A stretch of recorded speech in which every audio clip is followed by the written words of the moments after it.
ദൈവനാമത്തിന് മഹത്വമുണ്ടാകട്ടെ. സഹോദരങ്ങളെ, ദൈവത്തിൻ്റെ സ്നേഹം, കൃപ, കരുതൽ എന്നിങ്ങനെ ആഴമേറിയ സത്യങ്ങൾ മനസ്സിലാക്കാൻ യേശു പലപ്പോഴും ഉപമകൾ പറഞ്ഞിട്ടുണ്ട്. ഇവയിലൊന്നാണ് നഷ്ടപ്പെട്ട നാണയത്തിൻ്റെ ഉപമ. നഷ്ടപ്പെട്ടവർക്കായുള്ള ദൈവത്തിൻ്റെ അന്വേഷണത്തിൻ്റെ മനോഹരമായ ഒരു ഉദാഹരണം. ദൈവത്തിന് ഓരോ ആത്മാവും വിലപ്പെട്ടതാണ്. ഞാനും നിങ്ങൾ ഓരോരുത്തരും ദൈവത്തിന് വിലപ്പെട്ടത് തന്നെ. ഇത് അരക്കിട്ട് ഉറപ്പിക്കുന്നതാണ് ഈ ഉപമ. നമുക്കിതൊന്ന് പരിശോധിക്കാം. ലൂക്കായുടെ സുവിശേഷം 15-ാം അധ്യായം 8 മുതൽ 10 വരെയുള്ള 3 വാക്യങ്ങളിൽ ഇത് വിവരിക്കുന്നു. ആദ്യ വാക്യത്തിൽ പറയുന്നത്, ഒരു സ്ത്രീക്ക് 10 വെള്ളി നാണയങ്ങൾ ഉണ്ടായിരുന്നുവെന്നും അതിലൊന്ന് കാണാതെ പോയാൽ വിളക്ക് കത്തിച്ച് അടിച്ചുവാരി ശ്രദ്ധയോടെ കണ്ടെത്തുന്നതുവരെ അന്വേഷിക്കുമെന്നാണ്.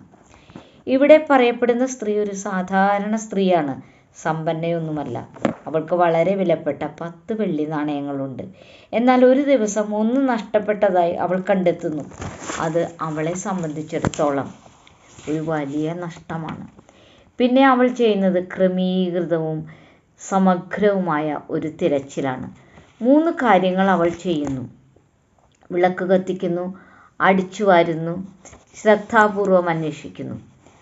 ഈ 3 കാര്യങ്ങൾ നിരന്തരമായി ചെയ്യുന്ന സ്ത്രീ അത് കണ്ടുകിട്ടുന്നത് വരെ വിശ്രമിക്കുന്നില്ല. അടുത്ത വാക്യത്തിൽ കണ്ടുകിട്ടിയാൽ ആ സ്ത്രീ ചെയ്യുന്നത് എന്താണെന്ന് പറയുന്നുണ്ട്. 9-ാം വാക്യം കേൾക്കൂ.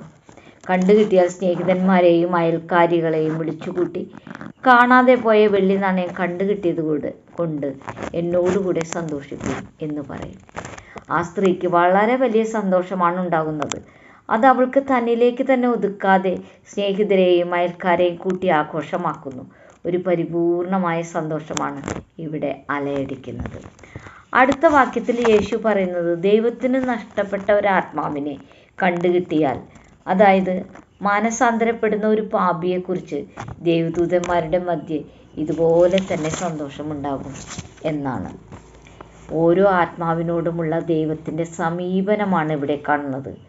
ഓരോ ആത്മാവിനെയും എത്ര ചെറുതോ നിസ്സാരമോ ആയി നമുക്ക് തോന്നിയാലും ഓരോരുത്തരും ദൈവത്തിൻ്റെ ദൃഷ്ടിയിൽ പകരം വയ്ക്കാനാവാത്തവരാണ് എന്നാണ് നാം ഇതിൽ നിന്നും മനസ്സിലാക്കേണ്ടത്.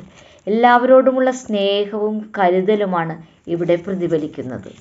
നമുക്ക് പ്രിയപ്പെട്ട എന്തെങ്കിലും നഷ്ടമാകുമ്പോൾ നമ്മൾ മറ്റു കാര്യങ്ങളെല്ലാം നിർത്തി നമുക്ക് അമൂല്യമായത് കണ്ടെത്താൻ വളരെയധികം ശ്രദ്ധിക്കുന്നു.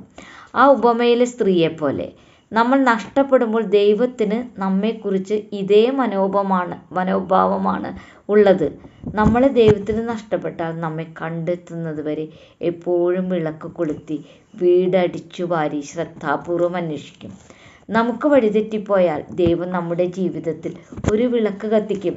ദൈവവചനം നമ്മുടെ വഴികളെ പ്രകാശിപ്പിക്കുന്ന ഒരു വിളക്കാണെന്നാണ് സങ്കീർത്തനം 119, 105, ലൂക്കോസ് 1:78-79 എന്നീ ഭാഗങ്ങൾ പറയുന്നത്. നമുക്ക് ലക്ഷ്യം തെറ്റിയാൽ, അതായത് പാപത്തിലാണെങ്കിൽ വീട് അടിച്ചുവാരി വൃത്തിയാക്കുന്നത് പോലെ ഈ പാപങ്ങൾ നീക്കം ചെയ്യുകയും ദൈവത്തിങ്കിലേക്ക് തിരിയാനുള്ള വഴികൾ തുറന്നു തരികയും ചെയ്യും. ദൈവം നമ്മുടെ ഹൃദയങ്ങളെ ശ്രദ്ധാപൂർവം പരിശോധിച്ച് തന്നിലേക്ക് തിരികെ കൊണ്ടുവരാൻ അനന്തമായി പ്രവർത്തിക്കും. തന്നിലേക്ക് തിരിയുമ്പോൾ സന്തോഷിക്കും. വെറും സന്തോഷമല്ല, ആഘോഷപൂർണമായ സന്തോഷം, തിരിച്ചുവരവിൻ്റെ ആഘോഷം. ഈ ഭാഗത്തിൽ നിന്നും മാനസാന്തരപ്പെടുന്ന ഒരു പാപിയെ ചൊല്ലി സ്വർഗത്തിൽ ഒരു പാർട്ടി ഉണ്ടെന്ന് വ്യക്തമാണ്. പാപി ദൈവത്തിങ്കിലേക്ക് തിരിഞ്ഞാൽ ദൈവം സന്തോഷിക്കുന്നു. നമ്മെ കണ്ടെത്തിയതിനാൽ ദൂതന്മാരുമൊത്ത് അത് ആഘോഷിക്കുമെന്നാണ് യേശു ഈ ഉപമയിലൂടെ വ്യക്തമാക്കുന്നത്. ഈ കാര്യം അറിയാതെ പോകരുത് സഹോദരങ്ങളെ. വില കുറച്ച് കാണാനാകുന്നതല്ല ഓരോ വ്യക്തി ജീവിതവും. ദൈവം മുമ്പാകെ നമ്മുടെ മൂല്യം ഒരിക്കൽ പോലും നഷ്ടപ്പെടുന്നില്ല. വിളക്ക് കത്തിച്ച് അടിച്ചുവാരി ശ്രദ്ധാപൂർവം അന്വേഷിക്കുമ്പോൾ കിട്ടുന്ന ആ കാണാതായ നാണയം നാമാണെങ്കിൽ കണ്ടുകിട്ടിയ വേളയിൽ സ്വർഗം സന്തോഷിക്കുമ്പോൾ നമുക്കും ആ സന്തോഷം ലഭിക്കും. ഈ വചനങ്ങൾ സ്വീകരിക്കാൻ പരിശുദ്ധാത്മാവ് സഹായിക്കട്ടെ. ദൈവമേവരെയും സമൃദ്ധമായി അനുഗ്രഹിക്കട്ടെ.